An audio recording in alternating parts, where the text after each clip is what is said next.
Binobomba ng Iran, mga kababayan, yung mga oil refineries. Yan po ang balita ngayon. No?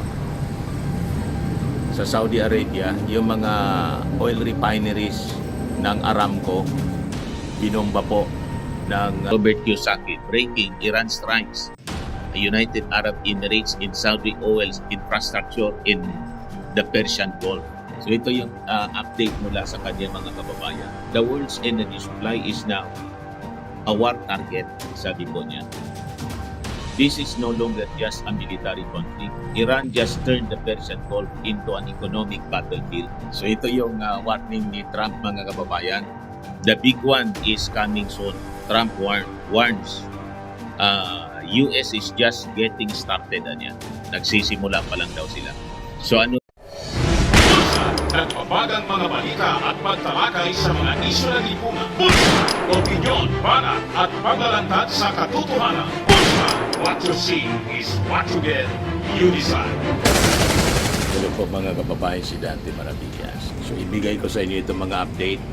Binobomba ng Iran, mga kababayan, yung mga oil refineries. Yan po ang balita ngayon. No? Sa Saudi Arabia, yung mga oil refineries ng Aramco, binomba po ng Iran. Ito yung sinasabi natin. Ang purpose ng Iran para galitin yung mga Arab states, Gulf states mga kababayan, at bumaliktad na imbes sa kampi sa Amerika and Israel, kumampi sa kanila. I-blame itong conflict na to sa ginawang paglusog ng Israel at Amerika. So sabi dito sa balita ng GMA News, Saudi Arabia's state oil giant Aramco shut its Ras Anura refinery after it was hit by a drone. An industry source said on Monday. An apparent escalation on the third day of strikes across the region launched by Iran in response to the US-Israeli attack on Iran. An eyewitness video shared from Ras Tanura showed heavy smoke billowing the refinery covering the industrial complex. Reuters confirmed the location as Ras Tanura refinery from the Horton Spheres. Other structures, pipes, and road layout seen in the video, which match satellites imagery of the area. The date was verified by an official statement from Aramco saying they had to shut the facility down after a drone strike on Monday. No older versions of the video were found posted online before Monday. Ras Tanura was shut as a precautionary measure and the situation is under control, sabi po ng source. So ito yung sinasabi natin na baka lumala masyadong mga kababayan yung conflict at mapiktuan tayo dito ng supply ng petrolyo kasi yung Saudi Arabia, isa siya sa mga pinagkukunan natin ng petroleum supplies. Pero may mga alternative na naman po tayo na pwedeng mapagkakunan na bansa. So sabi dito sa report ng CNN, days after the US and Israel first launched the strikes against Iran, the conflict is widening by the hour, drawing in other countries across the region, sparking fears for the global economy and leaving thousands of travelers stranded. So, stranded po yung lahat.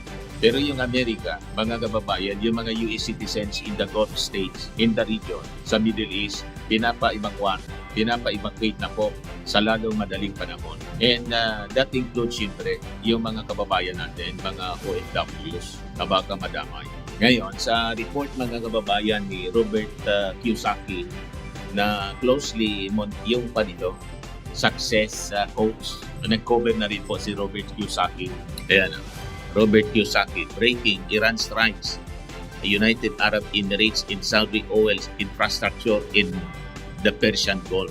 So ito yung update mula sa kanya mga kababayan. The world's energy supply is now a war target, sabi po niya. This is no longer just a military conflict. Iran just turned the Persian Gulf into an economic battlefield. Here's what happened in the last 72 hours, sabi po niya. Iran fired 137 missiles and 209 drones at the United Arab Emirates alone. Abu Dhabi Airport hit Dubai's Jebel Ali Port on fire. The Burj Al Arab struck on its outer facade. Saudi Aramco's Ras Tanura Refinery, yung kare-report pa lang natin ngayon. One of the largest oil facilities on earth, processing 550,000 barrels per day, hit by Iranian drones in shutdown. The Strait of Hormuz, the narrow channel through which 20% of the world's entire oil supply flows, is now a war zone. So medyo nakakapag-alala mga kababayan talaga. This is, very, very concerning. The Strait of Hormuz is now a war zone, sabi niya. Ships are getting struck. Major carriers have suspended transit. Insurance rates for tankers have surged 25 to 50% overnight. Bahrain, Kuwait, Qatar, Saudi Arabia, the United Arab Emirates all under attack simultaneously. And oil prices just surged 10% in a single day. Let the numbers sink in. This is the moment I have warned about for years, when energy infrastructure becomes a weapon. The entire global economy pays the price, whether you are in New York, London, Mumbai, or Italy. Every product you buy, every flight you take, every business that moves goods, everything runs on oil. And the world's most critical oil corridor is now being bombed daily. The Strait of Hormuz cannot be replaced. There is no detour. Saudi Arabia and United Arab Emirates pipelines can reroute only 6.5 million barrels a day. Over 14 million barrels are now stranded. This is not politics. This is math, sabi po ni Robert Kiyosaki. This is your cost of living. So, maghihirap ang buong mundo mga kababayan. And there could be a global economic collapse because of this conflict. Kaya pray hard mga kababayan. The poor and middle class will feel this is their grocery bills, their fuel prices, their electricity cost, and they will have no idea why. The rich already know. They have been positioned in oil, gold, silver, and real assets for months. Wars are not accidents. They're the most powerful economic events on the planet. And the people who understand that always end up in the right side of history. So yan mga kababayan, ang mga developments ngayon.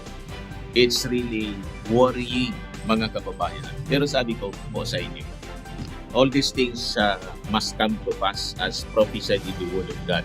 The wars and rumors of wars. And we pray na sana po iligtas yung ating mga kababayan. So ito yung warning ni Trump mga kababayan. The big one is coming soon.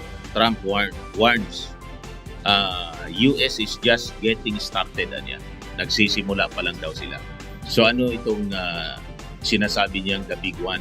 Gagamit na ba ng nuclear weapon? Tulad ng ginawa ng Amerika to end the war during World War II. Inulugan po ng bomba atomika mga kababayan yung Nagasaki, Hiroshima that resulted to the surrender ni Emperor Hirohito. Ngayon, wala na yung patay na si Kamini. Kaya lang yung kanyang mga remaining generals na hindi pa na-eliminate, patuloy pa rin lumalaban mga kababayan. So itong dinidescribe niyang the big one, ano po siya? Gagamit ba ng limited nuclear warheads? So talagang nakakatakot ngayon ang kaganapan in the Middle East mga kababayan. O ngayon, yung France, si Macron mga kababayan, nagsabi that France will allow temporary deployment of nuclear-armed jets to European allies. Nuclear na po ang pinag-uusapan ngayon. Nag-aalala sila na baka kumalat pati sa Europe ang gira mga kababayan. So sabi dito sa balita, French President Emmanuel Macron announced that France would allow the temporary deployment of its nuclear-armed aircraft to allied countries as part of its nuclear strategy aimed at strengthening Europe's independence. Macron said the unprecedented new posture could provide for the temporary deployment of elements of our strategic air forces to allied countries, but said there would be no sharing of decision-making with any other nation regarding the use of nuclear weapons. Talks about such arrangements have started with Britain, Germany, Poland, the Netherlands, Belgium, Greece, Sweden, Denmark, sabi po ni Macron, at a military base in northwestern France that hosts the country's ballistic missile submarines. Macron long-planned speech scheduled before the most recent outbreak of hostilities in Iran was aimed at spelling out how France's nuclear weapons fit into Europe's security amid concerns raised on the continent by recurring tensions with U.S. President Donald Trump. France also will allow partners to participate in deterrence exercises and allow allies na nuclear forces to participate in France's nuclear activities, sabi po ni Macron, who is the commander-in-chief of the armed forces under the French constitution. So nagigirian na mga kababayan yung mga bansa, as prophesied in the Word of God, that wars and rumors of wars will come, mga kababayan. O ngayon, pati yung Hezbollah ay sumama na din sa gira. Ayan, sabi dyan sa balita, Hezbollah now joins the war against Israel. Multiple rockets were launched from Lebanon towards Israel. Yan po. So manalangin tayo mga kababayan sa ating Panginoon na sana kumupa itong conflict na to in the Middle East, kasi damay po ang buong mundo, kasi po ang sentro ng supply ng petrolyo galing po sa Middle East. Kaya damay pati po tayo dito sa Pilipinas. So yan muna yung ating short video ngayon. Ako po si Dante Maravillas. Bye-bye po. Max Firming and Lifting Cream, pinapahid po sa mga pulses in affected area. Mainam po sa paninigas ng mga kasukasuan. Ito naman po, Automax Radiant Serum. Sa mukha naman yung application, anti-aging po siya. You will look 10 years younger than your age. Sa mga cancer patients naman po, baka lang gusto ninyo itong itry. Neng siya red mix fruit drink. Hindi mo po siya gamot, food supplement siya. Kaya lang, gawa siya mga kababayan sa goji berry. Yung goji berry, may anti-cancer properties. O ngayon, yung mga inquiries ninyo, dumiritso na lang kayo sa aming messenger sa Facebook para masagot namin agad. Ayos pa? Ayos na ayosan niya, Mr. Maravilla. Sa mga naghanap po ng malinis and spacious fitness gym, pumunta lang po kayo sa aming Colossal Fitness Gym. May Grab car rental din po kami. But anyway, ito po pala yung aming bagong product na binibenta online. I am worldwide amazing pure organic barley powdered drink mix from Australia. Negosyo to ng aking anak na architect entrepreneur Riz Maravillas. Ayan po. Kontakin na lang po ninyo siya, Riz Maravillas on Facebook.